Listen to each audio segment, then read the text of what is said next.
Want glowing skin, glossy hair, better sleep, longer life? Why don't you take a vitamin supplement? If you have heard this advice before, you're not alone. From doctors to TikTok influencers, everyone is recommending supplements. And you can choose what kind: pills, injections, gummies, even cutesy patches. Together, they make up a multi-billion-dollar global market. In 2022, it stood at $48 billion. 48 billion multivitamins. By the end of this decade, it is poised to reach $85 billion. But can multivitamins really hack your health?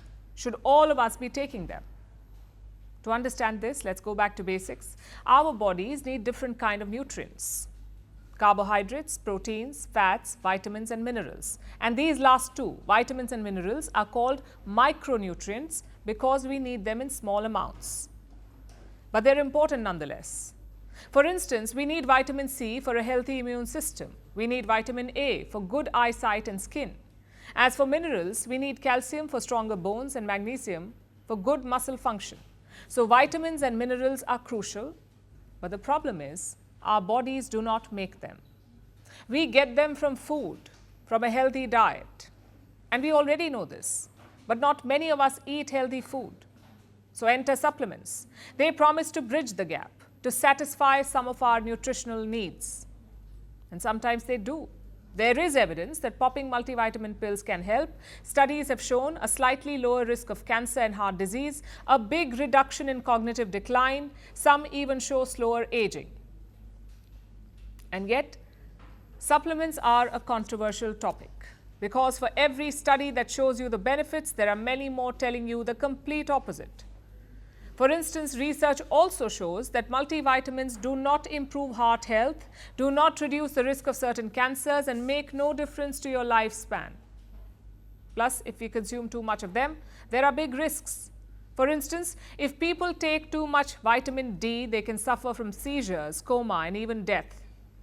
Excess of vitamin A can cause blurred vision, nausea, dizziness, even coma and death. So supplements can be a dangerous proposition. And this is not because all supplements are bad, but because their dosage is often incorrect. So people end up mega dosing, overdosing. Maybe because they do not know when to stop, or because they buy tainted, unregulated products like the ones often pushed on social media.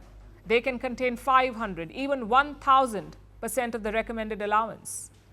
So coming back to the original question, do you really need vitamin supplements?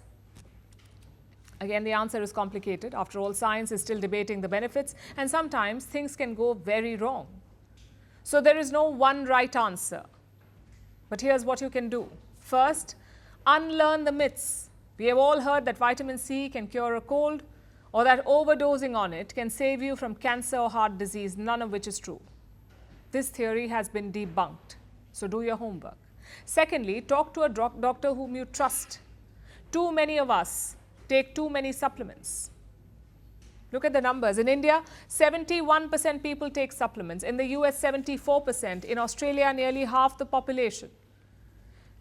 But a majority of us do not need them. Because if there's one thing that science is clear on, it is this: supplements help, but only in specific cases, like with vegans, pregnant or older people, and in limited doses. For most of us, a healthy diet is the answer because it is more than sufficient. It gives us all the nutrients we need, plus it works fast. Because vitamins from food are absorbed more easily, which is why multivitamins have a nickname: expensive urine. So simply put, not enough is known about many supplements, their risks, their benefits, or their correct dosage.